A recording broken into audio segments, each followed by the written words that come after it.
जय हिंद दोस्तों, स्वागत है आपका आपके अपने चैनल स्टडी ब्लास्टर पर। और मेरा नाम है दिनेश आर्य। और यहाँ पर देखिए, रेलवे ग्रुप डी का जो रिजल्ट है वो जारी हो गया है। और रिजल्ट के अंदर यहाँ पर काफ़ी खामियां देखने को मिल रही हैं। बहुत सारे कैंडिडेट का यहाँ पर बार बार कमेंट आ रहा है कि यहाँ पर सर हमारा मार्क्स जो था वो 60 था और हम जो है कट ऑफ से बाहर हो गए, जबकि कट ऑफ जो है वो 58 गया है। और कई कैंडिडेट का ये कहना है कि हमारे मार्क्स यहाँ पर 50 थे और हम कट ऑफ के अंदर आ गए। कई कैंडिडेट ऐसे जिनका 55 था और यहाँ पर कट ऑफ मान लीजिए 59 गई है, तो वो भी कट ऑफ के अंदर चले गए हैं। तो ऐसा क्यों हुआ है और आखिर इसमें क्या चीज़ यहाँ पर गड़बड़ी देखने को मिल रही है या फिर ये बिल्कुल होना ही था?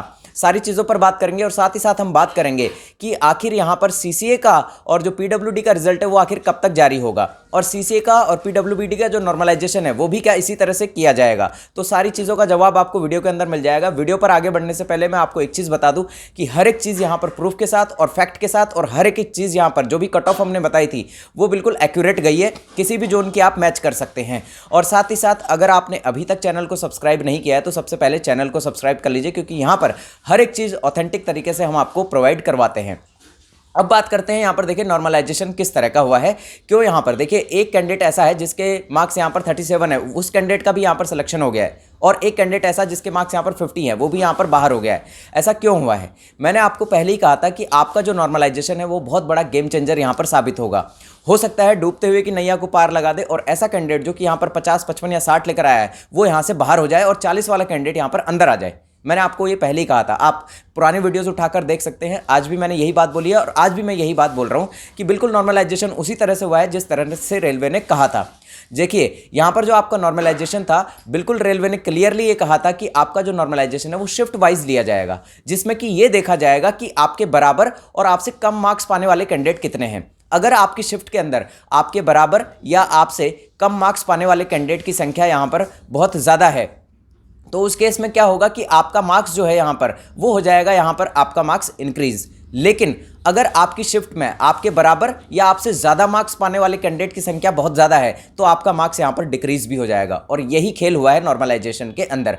तो ये नॉर्मलाइजेशन का जो फंडा है, ये नॉर्मलाइजेशन का जो तरीका है वो आप लोग समझ नहीं पाए। और अभी जैसे ही स्कोर कार्ड आ जाएगा तो आपके सामने पूरी स्थिति और ज़्यादा अच्छे से क्लियर हो जाएगी। अभी तो रेलवे ने सिर्फ आपको यहाँ पर डायरेक्टली आपका रोल नंबर मेंशन किया है, अभी स्कोर कार्ड पूरी तरह से मेंशन नहीं किया है। तो जैसे ही स्कोर कार्ड आ जाएगा आपको वो चीज़ें समझ में पूरी तरह से 100% समझ में आ जाएंगी।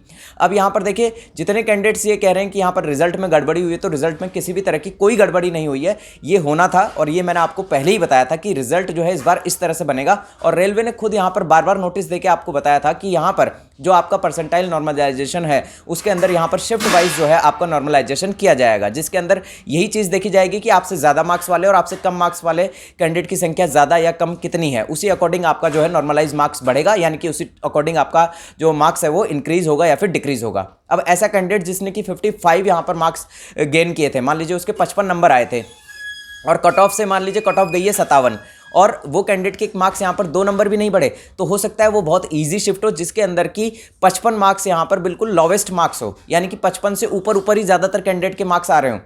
ऐसा हो सकता है, तो इसीलिए उस कैंडिडेट का मार्क्स बढ़ने की बजाय डिक्रीज हो गया। लेकिन कोई ऐसी शिफ्ट जिसके अंदर की किसी कैंडिडेट का मार्क्स यहाँ पर मान लीजिए 45 था या 47 था, तो उससे कम मार्क्स पाने वाले कैंडिडेट की संख्या इतनी ज़्यादा थी कि उसका 47 भी यहाँ पर टॉप रैंक में आ रहा था, यानी कि वो यहाँ पर हाईएस्ट कैंडिडेट था।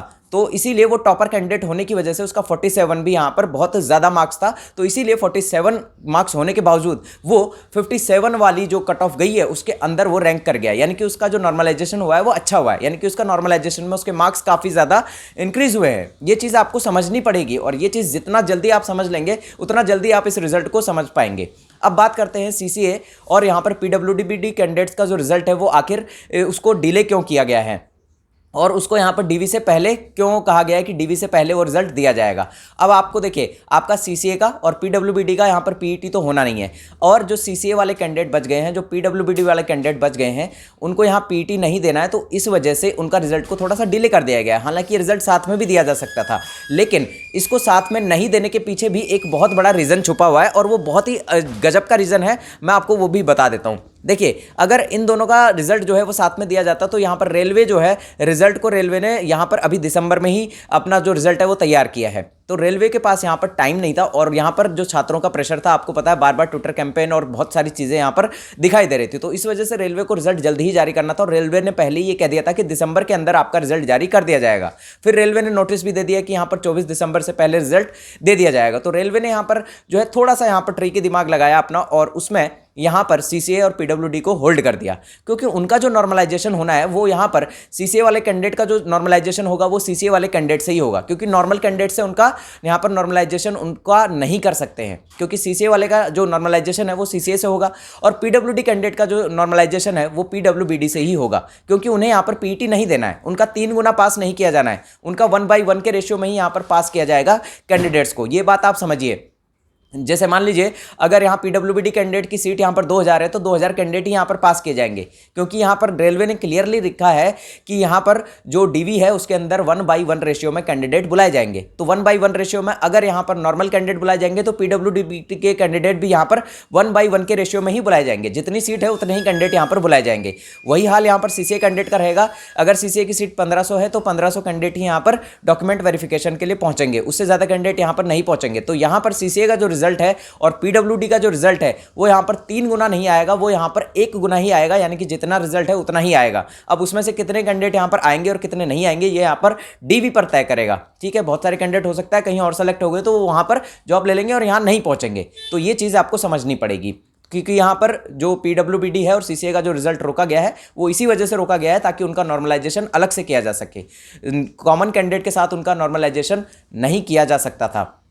दूसरी बात एक और कि पीईटी आपका कब से स्टार्ट होगा, तो आपका जो पीईटी है वो यहाँ पर मान लीजिए आप 12 जनवरी के बाद ही स्टार्ट होगा, क्योंकि 12 जनवरी को एक जो पीईटी है एक ही यहाँ पर जोन का स्टार्ट होगा और बाकी जोन यहाँ पर धीरे धीरे अपना पीईटी का डेट अनाउंस करेंगे, क्योंकि सभी जोन का पीईटी एक साथ स्टार्ट नहीं होगा। ये बात एकदम क्लियर है।